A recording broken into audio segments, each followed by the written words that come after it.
मी ज्यावेळा ठरवलं की 2 नंबर प्रभागमधून मी निवडणूक लढवायची त्याच वेळी माझ्या डोळ्यासमोर एक मोठं विजन होतं की या 2 नंबर प्रभागामध्ये अनेक प्रश्न प्रलंबित आहेत, त्यावर तर मी बोलीनच। पण पहिला जो प्रश्न मला दिसला की या प्रभागामध्ये अनेक बेरोजगार तरुण आहेत ज्यांच्या हाताला काम नाही। आज गडिंग्लजचा एवढा विकास झाला आहे, गडिंग्लज मोठं झालं आहे, सर्व सोयी सुविधा आहेत, पण गडिंग्लजमध्ये उद्योगधंदे कमी असल्यामुळे मुलांना रोजगार मिळत नाही।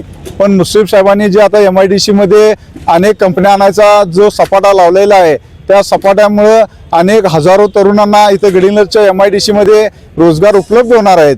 त्यामुळे मुश्रीफ साहेबांनी आणलेल्या कंपनीमध्ये मी माझ्या प्रभागातील 2 नंबर प्रभागातील अनेक बेरोजगार तरुणांना 100% रोजगाराची निर्मिती करून देईन आणि प्रत्येक मुलाच्या हाताला काम देण्याचा प्रयत्न मी 100% करणार। जनगर्जना लाईव्हसाठी कॅमेरामन जयेश सय्यदसह लता पालकर, गडिंग्लज।